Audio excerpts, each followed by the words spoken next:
Yung bali, ang storya nga is nabali yung door handle ko. Ito nga yan. Yan, para dyan yan. So, share ko lang kung paano ko to didiscard yan. Kasi wala akong mahanap para sa akin Mitsubishi Galant Shark. Ah. So, ito yung mga nabali. Ayan, naputol yan. Yan, oh, putol yan dalawa. Kabilaan. So kung epoxy mo lang yan or mighty band or nung pinaka best na pandikit dyan is epoxy. Matatanggal din yan mga kapatid. Kasi ito, papakita ko kung paano yung discard ko dito. So explain ko muna. Bali yan, hinukayan ko kasi lalagyan ko siya ng bakal. Itong welding rod gagamitin ko. Tatanggalin ko yung flux niya. Tapos lilitaw yung bakal. Kasi tutusok ko yung bakal dito sa butas. Wala dating butas yan. Tutusok ko siya pa loob. Tapos magbebenda ko hanggang gumapang siya pupunta dito. Tapos pupunan ko siya ng steel epoxy. Sabihin may bakal siya sa loob. Ginawa ko na rin dati dito. Kasi nabalian din dati. Ayan, yan. Yan, balian, no? Lumulutong na kasi 1989 pa, 1998 pa. Yan, tapos epoxy siya buo sa likod. So original pa rin. Tapos may bakal sa loob yan. Kaya ito, ang tagal ko ng gamit. Tibay naman. So share ko kung paano yung paggawa ko. Diskarte lang. Isip muna. So day off ko ngayon. Papakita ko mamaya yung finished product. Lagyan mo muna ng bakal. I-update. So, bali, ayan. Gumawa ako ng kanal, butas. Tapos, gumawa na rin ako ng bakal para yung bakal, yung pinaka-brace niya sa loob. Kumbaga, yun ang pinaka-buto niya. Kasi may part naman na hollow dito eh. Parang sala-sala. So, sayang yung space na yun. Kung pupunan natin ng steel epoxy at may bakal yan, eh, siguradong matibay. Tulad na itong ginawa ko eh. Galing lang sa welding rod yan. So, ipasok ko lang, may lock siya sa butas. Kasi di ko na binutasan to kasi kung bubutasan ko to para magkaroon siya ng lock din katulad nito, eh rurupok to dahil plastic. So, dito wala namang problema. Yan, pasok. Ayan. Pero bago ko gawin yan, ayan papakita ko lang. O, yan. So, bago ko gawin yan, pahiran ko muna ng steel epoxy sa loob bago ko ilagay ito para pagkalagay na meron na siyang dikit sa ilalim. Yun sa kabila naman ganun din naman, opposite naman ng gawa. Ito, bakal din, same procedure. Makakatulong to sa mga sa mga nagdi-DIY. Tulad nito kasi wala akong makita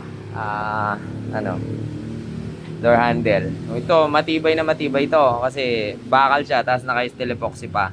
Tapos pakakapalan ko pa ng konti para sure. So, yung pinagbalian is sinuper glue ko na muna para may guide ako. Matibay naman. Doon sa super glue lang. Ayan. Tapos, epoxy pa natin. Okay. So, naglagay na ako epoxy. Yan. Steady ko ng brakes Tapos i-mekos na natin. Yan. Kapag nag-mekos na yan, kailangan mo nang magmadali.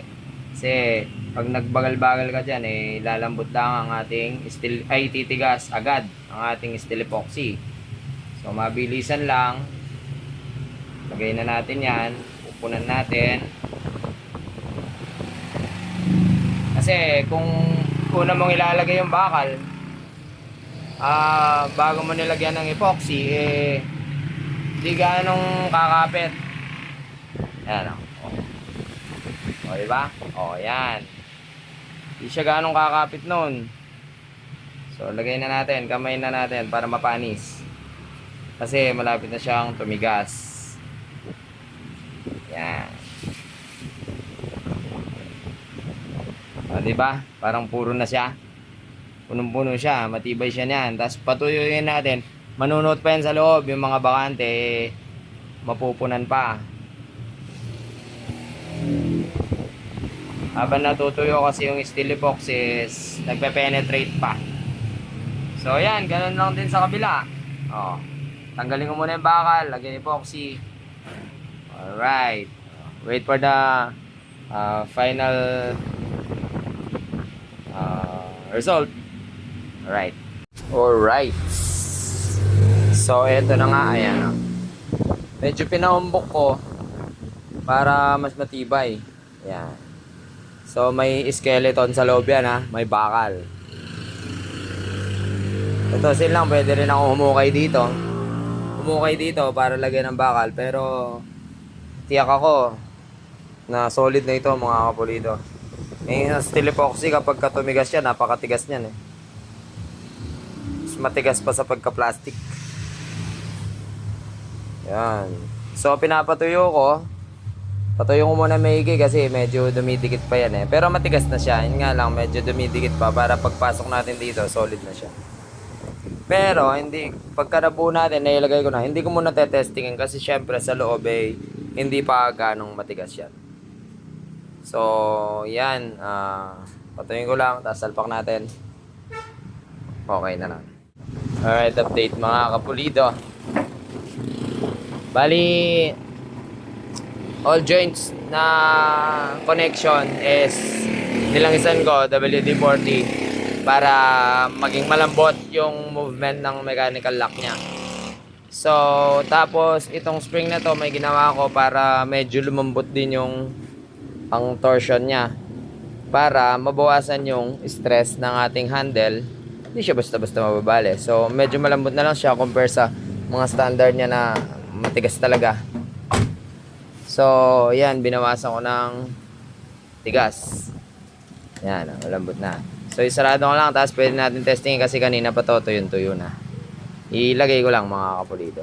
Common mga old cars yan, ganyan, no? May dalawang bolts lang na maikli. Alright, all done na tayo mga kapulido. Pwede na tayong umuwi dahil Sunday ngayon, rest day. Front door, tigas, oh. So, importante din yung mga ano sa loob is lubricant para sure na malambot siya. Oh, di ba? Oh. All goods na ulit. Dating balian. Kasi talagang bali. Pagka hila ko nun, dahil malutong na kaya, nabigla ako. Nabali. So, yan. Malambot lang siya. Oh. Kumpara dito. So yung spring importante rin para maginhawa yung pag unlock. Hindi siya stress dahil doon sa matigas na spring. Ano, di ba? So, salamat po sa manonood na may napulot kayong konting idea sa ating video. Dito kasi sa amin talaga is nagmula talaga ako sa paggawa ng kotse. Motor at kotse yan. Kaya dito sa Genrix. Pero ngayon kasi masyadong busy sa sobrang daming customer. Kaya dati talaga nag-open din ako ng Sunday para gumawa rin ng mga kotse. Ngayon, hindi na. Kailangan ko na rin ng pahinga. Salamat sa panonood mga kapulido. Hanggang sa muli natin pagkikita. Paalam.